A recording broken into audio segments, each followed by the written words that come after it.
So hi everybody, as promised in class today actually, I'm going to put together a couple of videos for review. These are to cover some topics that we really didn't have time to talk about in class, and to be quite honest, they were a little bit of a higher level of complexity than what we had to talk about in class today, so it seemed to me that making a review video made the most sense. This video is going to be about independent assortment, and then I'll put together one more about gametogenesis.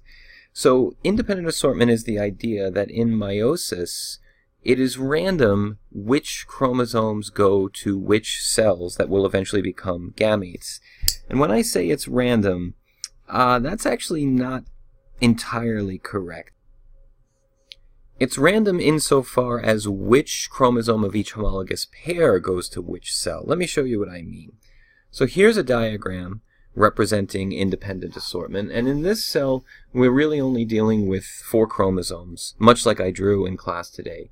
2 homologous chromosomes, 2 pairs of homologous chromosomes. So I want us to imagine, for the sake of this example, that the blue chromosomes come from the father and the red chromosomes come from the mother, just as we talked about in class today. Remember, we're in a single individual. This individual is making gametes for his or her own reproduction, but of course that individual has parents, a mother and a father, and that's where these chromosomes came from. So in possibility 1, just by chance, the paternal chromosomes that came from the father are aligned on the left, and the maternal chromosomes that came from the mother are aligned on the right. Here, again, we see 2 pairs of chromosomes. In a human cell, there would be 23 such pairs, but the principle is the same.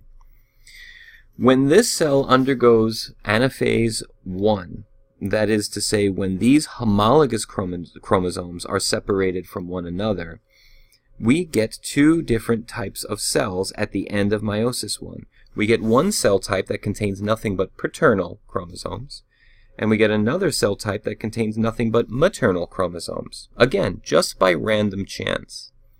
It's just as likely that we would have the scenario that we see here on the right, where for chromosome pair number 1, the paternal chromosome is on the left, but for chromosome pair number 2, the paternal chromosome is on the right.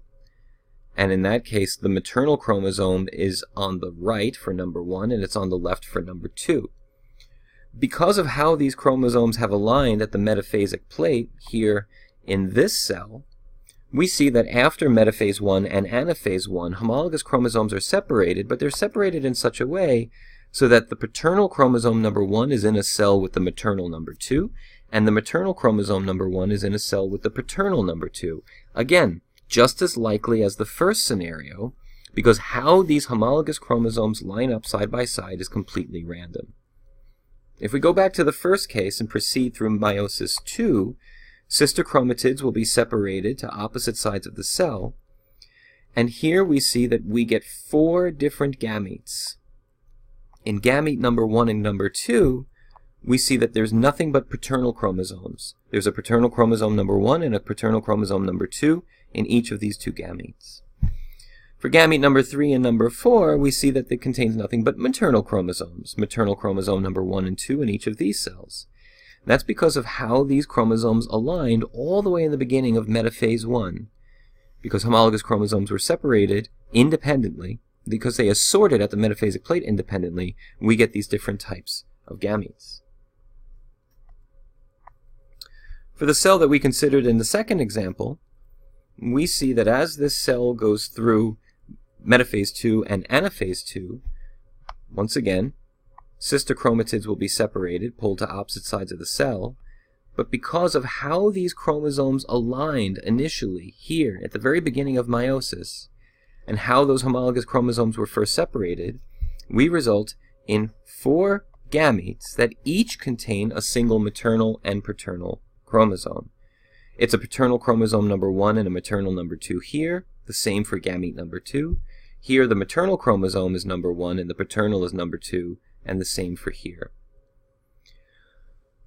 The reason why we call this independent assortment is because the manner by which homologous chromosomes donated to the individual by the mother or by the father, the manner in which those homologous chromosomes line up at the metaphasic plate is random. The paternal chromosome can be on the right or the left for any of the 23 pairs. And of course, the maternal chromosome can be on the opposite side as well. Think of the possibilities then when you consider 23 chromosomes. So here I've drawn 4 chromosomes, actually 4 pairs of homologous chromosomes, where the maternal chromosomes are the blank ones, the ones that are not filled in on the left, and the paternal chromosomes are the filled in ones on the right. Again, the same principle as before. Now we've just doubled the number of chromosomes from 2 pairs to 4 pairs. But here we see that because of how these homologous chromosomes lined up side by side, independently, randomly, when we go through meiosis 1 and meiosis 2, we are in this case going to wind up with 2 cells that contain nothing but maternal chromosomes. And we will also have 2 cells that contain nothing but paternal chromosomes, just because of how these chromosomes arranged at the metaphasic plate, just by chance.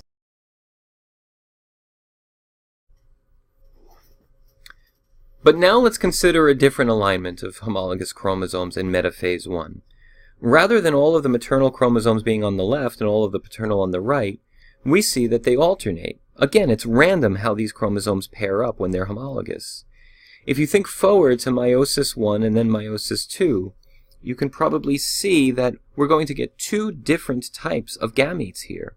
We will get gametes that contain the maternal chromosome number 1, the paternal chromosome number 2, the maternal chromosome number 3, and a paternal chromosome number 4. In fact, we'll get 2 cell types of that kind. On the other side, we will also get gametes that contain a paternal chromosome number 1. We will get gametes that contain the maternal chromosome number 2, a paternal number 3, and a maternal number 4.